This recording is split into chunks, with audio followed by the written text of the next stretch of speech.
गीता अध्याय 9 श्लोक संख्या 20-21 त्रैविद्या मां सोमपाः पूत पापा यज्ञैरिष्ट्वा स्वर्गतिं प्रार्थयन्ते ते पुण्यमासाद्य सुरेन्द्रलोक मश्नन्ति दिव्यान् दिवि देव भोगान् ते तं भुक्त्वा स्वर्गलोकं विशालं क्षीणे पुण्ये मर्त्यलोकं विशन्ति एवं त्रयी धर्ममनुप्रपन्ना गतागतं काम कामा लभन्ते। तीनों वेदों में विधान किए हुए सकाम कर्मों को करने वाले, सोम रस को पीने वाले, पाप रहित पुरुष मुझको यज्ञों के द्वारा पूज कर स्वर्ग की प्राप्ति चाहते हैं। वे पुरुष अपने पुण्यों के फलरूप स्वर्ग लोक को प्राप्त होकर स्वर्ग में दिव्य देवताओं के भोगों को भोगते हैं। वे उस विशाल स्वर्गलोक को भोग कर पुण्य क्षीण होने पर मृत्यु लोक को प्राप्त होते हैं। इस प्रकार स्वर्ग के साधन रूप तीनों वेदों में कहे हुए सकाम कर्म का आश्रय लेने वाले और भोगों की कामना वाले पुरुष बार बार आवागमन को प्राप्त होते हैं, अर्थात पुण्य के प्रभाव से स्वर्ग में जाते हैं और पुण्य क्षीण होने पर मृत्यु लोक में आते हैं। सकाम कर्म और निष्काम कर्म, इसकी चर्चा गीता जी के प्रारंभ से ही हम लोग कर रहे हैं। लगभग हर अध्याय में सकामता की और निष्कामता की दोनों की चर्चा हो जाती है। सकाम यानी कामना सहित किया जाने वाला जप तप योग आदि कर्म, निष्काम यानी बिना कामना के किया जाने वाला पुण्य कर्म सत्कर्म। प्रशंसा निष्काम कर्म की गई। जो निष्काम भाव से जब तप योग ध्यान भजन करता है वह भगवत प्राप्ति करता है, मोक्ष को उपलब्ध होता है। और जो सकाम भाव से यज्ञ जप तप इत्यादि करता है वह अधिक से अधिक स्वर्ग की प्राप्ति कर पाता है। स्वर्ग क्या है और मोक्ष क्या है? तो एक तो हम लोगों ने सुना है लोक, स्वर्ग लोक है। पुण्य के प्रभाव से स्वर्ग की प्राप्ति होती है, वहां मनोवांछित भोग भोगते हैं। वहां स्वर्ग में जाने के बाद हमें कोई परिश्रम नहीं करना होता, मन में कल्पना किया और अभिष्ट भोग वस्तु प्राप्त हो जाती है। मोक्ष क्या है? जीव और ब्रह्म का मिलन, भक्त और भगवान का मिलन मोक्ष है। भगवान के साथ एक रूपता हो जाती है, फिर संसार में नहीं आना पड़ता, यह मोक्ष है। एक विशेष अर्थ भी इसका समझना है। स्वर्ग क्या है? तो मरने के बाद कोई लोक मिलता है वह तो स्वर्ग है ही, लेकिन इसका विशेष अर्थ यह है कि मनुष्य की वह कल्पना जिससे बड़ा कोई सुख नहीं है वही स्वर्ग है। यानी मनुष्य की सुख भोग की चरम स्थिति की कल्पना ही स्वर्ग है। सरल भाव से समझें तो स्वर्ग कितना अधिक से अधिक सुख हो सकता है, शरीर का सुख कितना अधिक से अधिक हो सकता है। यहां सुख का अर्थ, स्वर्ग में जो सुख की बात की जा रही है वो शरीर के सुख की जा रही है। शरीर और इंद्रियों का कितना अधिक से अधिक सुख हो सकता है, उसकी एक कल्पना का नाम स्वर्ग है। और मोक्ष क्या है? जीव और ब्रह्म का मिलन, जिससे सदा के लिए जीव पूर्ण हो जाता है।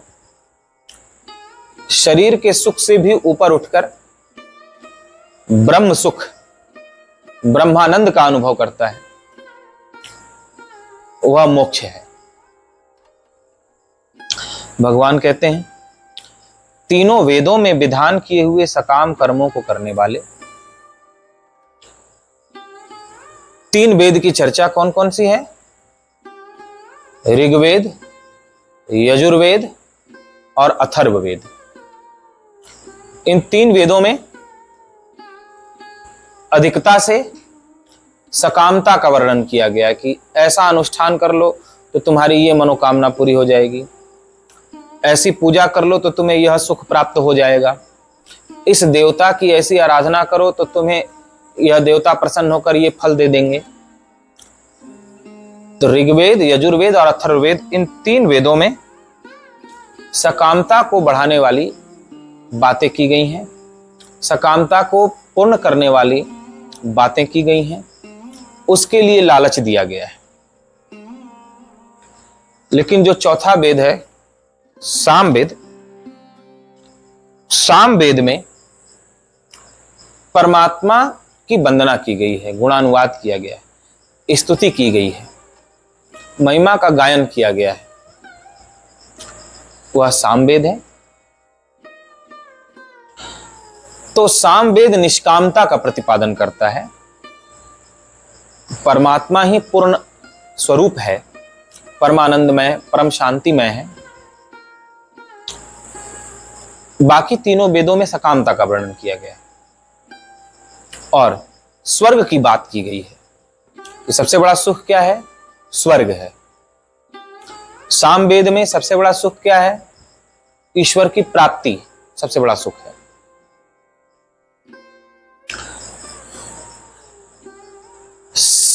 कहते हैं सोम रस को पीने वाले, सोम रस का अर्थ बताया था इच्छित भोग भोगने वाले या इच्छित भोग की कामना करने वाले, पाप रहित पुरुष। यद्यपि वो संयम से रह रहे हैं, चोरी छल कपट नहीं कर रहे हैं, इसलिए उन्हें पाप रहित पुरुष कहा गया, क्योंकि वे माता पिता की, देवताओं की, पितरों की, सबकी सेवा कर रहे हैं, गाय की सेवा कर रहे हैं, इसलिए वे पाप रहित हैं। किसी से धोखा नहीं कर रहे हैं, छल कपट नहीं कर रहे हैं, नीति धर्म का आचरण कर रहे हैं, इसलिए पाप रहित हैं। जो कामना से भक्ति कर रहे हैं उनको भी पाप रहित कहा। मुझको यज्ञों के द्वारा पूजकर स्वर्ग की प्राप्ति चाहते हैं। कहते हैं कि जो वेदों में सकामता की बातें की गई हैं, उस सकामता की पूर्ति की ओर इशारा करते हैं और कहते हैं ऐसी सुख की इच्छा जो रखते हैं उन्हें ऐसा अनुष्ठान करना चाहिए, इस देवता की पूजा करनी चाहिए। तो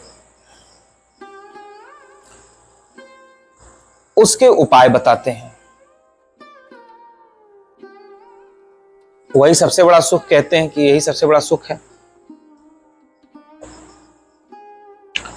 और उसकी प्राप्ति के लिए बहुत से लोग भगवत पूजा करते हैं, आराधना करते हैं।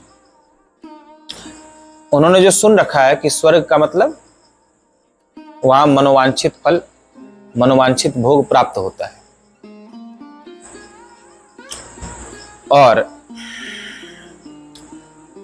मैंने विशेष अर्थ बताया आप लोगों को कि मनुष्य की वह कल्पना जो सबसे बड़ा सुख है, यानी चरम सुख की कल्पना,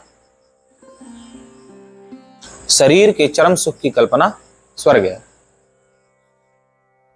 तो उसकी प्राप्ति के लिए कितने लोग जब तब व्रत, पुण्य कर्म, सत्कर्म, दान धर्म करते हैं और उस पुण्य के प्रभाव से उन्हें वह सुख प्राप्त भी हो जाता है। जैसा उन्होंने सुख सोचा है वैसा सुख प्राप्त भी हो जाए, स्वर्ग सोचा तो स्वर्ग प्राप्त भी हो जाए और भोगों को भोग भी लें जो देवताओं को दिव्य भोग प्राप्त है, जिसकी मनुष्य कभी कल्पना भी नहीं कर सकता।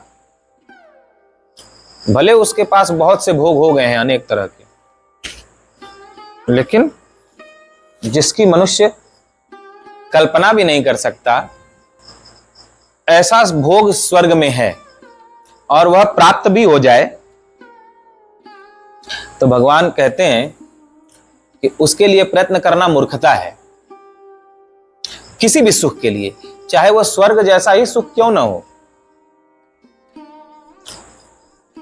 स्वर्ग से बड़ा शरीर का कोई सुख नहीं है, लेकिन वह भी किसी को प्राप्त हो जाए तो कहते हैं वे उस विशाल स्वर्गलोक को भोग कर पुण्य क्षीण होने पर मृत्यु लोक को प्राप्त होते हैं। जब तक जप तप व्रत साधन भजन यज्ञ आदि का पुण्य है, तब तक तो वो स्वर्गलोक में रहते हैं, लेकिन क्षीणे पुण्य मर्त्यलोकम विशन्ति, पुण्य के क्षीण होने पर पुनः मृत्यु लोक में 84 लाख योनियों में उन्हें आना पड़ता है। जैसे उदाहरण दिया था, आपके पास पैसे हों, आप उस धन के बल से, लेकिन आप के पास धन है और धन लेकर 5 स्टार होटल में जाओ, वहां के भोग भोगो, सुख भोगो, किंतु पैसा समाप्त होने पर होटल छोड़ना पड़ता है। और नहीं छोड़ेंगे, कहेंगे कि हम तो यहीं रहेंगे, तो होटल वाले धक्का मार के निकाल देते हैं। वैसे ही जब तक आपके पास सत्कर्म का पुण्य है, तब तक तो स्वर्ग में रहते हैं, और पुण्य समाप्त होने पर पुनः कीड़े मकोड़े पशु पक्षी मनुष्य गंधर्व नाग किन्नर इन योनियों में घूमते रहते हैं, अनेक तरह के शरीर प्राप्त करते हैं। दूसरा इसका यह भी भाव है कि आपने जो चरम सुख की कल्पना की है, जैसा आपने सुख सोचा है कि ये मेरे पास ये हो जाता है, पुण्य के द्वारा ही वह सुख प्राप्त होता है। भगवान कहते हैं पुण्य से सुख प्राप्त होता है। आपने किसी की सेवा की है, दान किया है, धर्म किया है, जब तप यज्ञ किया है, उस पुण्य से सुख मिलता है। तो आपने जैसा सुख सोचा है वो सुख आपको प्राप्त हो जाए, लेकिन वह सदा नहीं रहेगा। जब तक आपका पुण्य है, आपने जो सत्कर्म किए थे, जब तक पुण्य है उसका, तब तक तो वो सुख रहेगा। लेकिन क्षीण पुण्य मर्त्यलोकम विशन्ति, पुण्य के क्षीण होने पर पुनः जैसे थे वैसे हो जाएंगे। इस प्रकार स्वर्ग के साधन रूप तीनों वेदों में कहे हुए सकाम कर्म का आश्रय लेने वाले और भोगों की कामना वाले पुरुष बार बार आवागमन को प्राप्त होते हैं। भगवान कहते हैं वे सोचते हैं कि मुझे स्वर्ग प्राप्त हो जाए, उसके लिए पूरा जीवन लगा देते हैं जब तप यज्ञ इत्यादि करने के लिए कि हमें स्वर्ग मिल जाए, स्वर्ग का सुख हम भोगें, या जैसा सुख वो चाहते हैं उसके लिए पूरे जीवन भक्ति पूजा पाठ करते रह जाते हैं और वो सुख उन्हें मिल जाता है। लेकिन उसी में अपना सारा समय लगा दिया तो सुख तो मिल जाता है, लेकिन जब सुख नष्ट होता है, पुण्य के नष्ट होने पर सुख भी नष्ट होता है, तो फिर जैसे थे वैसे ही हो जाते हैं। फिर मरते हैं, फिर अगला जन्म होता है, पशु पक्षी कीड़े मकोड़े बनते हैं, फिर उन्हें अवसर मिलता है, फिर जब तप यज्ञ करते हैं, लेकिन वो कामना उन्हें घेरे रहती है। उस कामना से ही जब तप यज्ञ सत्कर्म करते हैं, फिर स्वर्ग मिलता है, फिर स्वर्ग के भोगों को भोगते हैं, फिर धरती पर आते हैं। बार बार ये आवागमन का चक्कर लगा रहता है।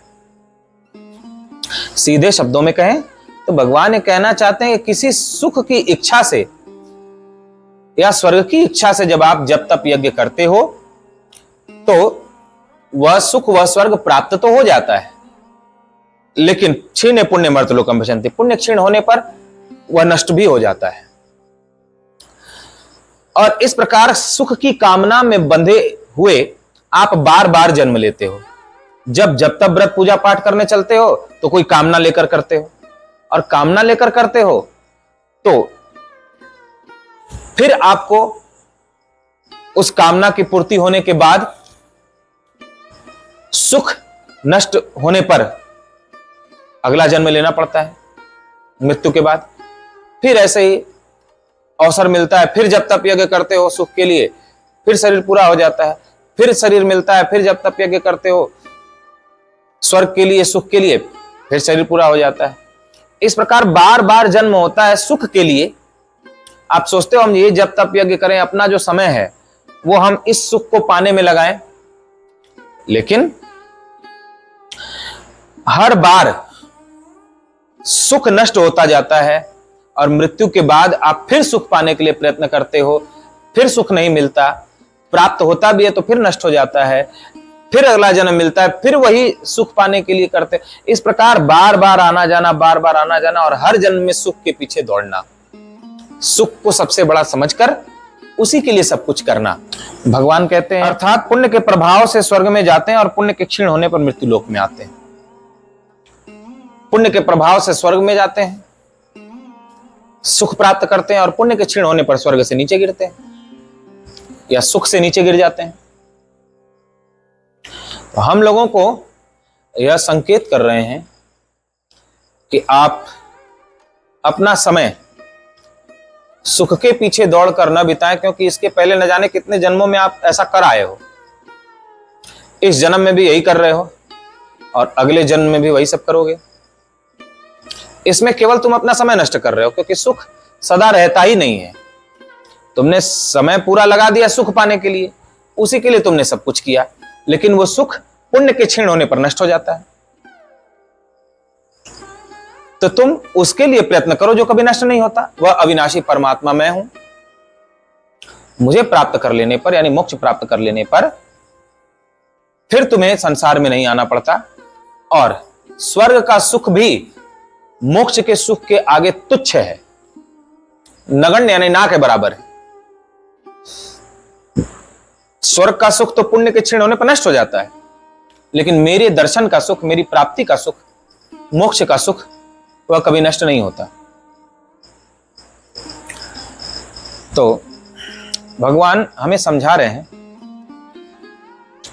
कि जिस सुख को तुम सबसे बड़ा समझकर उसी के लिए सारा कर्म कर रहे हो, वह पुण्य से प्राप्त होता है, लेकिन पुण्य नष्ट होने पर वह भी नष्ट हो जाता है और फिर तुम भी मृत्यु को प्राप्त होते हो, क्योंकि तुमने मोक्ष के लिए तो कर्म किया नहीं। वह सारा समय, सारा जीवन, जब तप इत्यादि सुख के लिए कर लिया, तो सुख नष्ट हो जाता है, फिर तुम्हारी मृत्यु होती है। फिर बड़ा कठिन हो जाता है मनुष्य शरीर मिलना। ऐसा थोड़ी है कि तुमने सुख के लिए जब तप व्रत इत्यादि किया, अब फिर मृत्यु हुई तो तुम्हें अगला जन्म मनुष्य का ही मिल जाएगा, यह कोई आवश्यक नहीं। पता नहीं कितने योनियों में भटकना पड़ेगा, फिर मनुष्य शरीर मिलेगा। तो पहले मनुष्य शरीर पाना कठिन, कबहू का करी करुणा नर देहि देते इस बिनु हेतु से नहीं। भटकते भटकते कभी भगवान को दया आती है, तब मनुष्य शरीर देते हैं। मनुष्य शरीर मिल जाने पर ज्ञान होना कठिन है कि हमें किस लिए कर्म करना चाहिए, जीवन क्यों जीना चाहिए, जीवन का लक्ष्य क्या होना चाहिए, ये ज्ञान होना बड़ा कठिन है। और वह ज्ञान हो जाए तो उसके लिए प्रयत्न करना कठिन है कि हम वह लक्ष्य प्राप्त कर लें।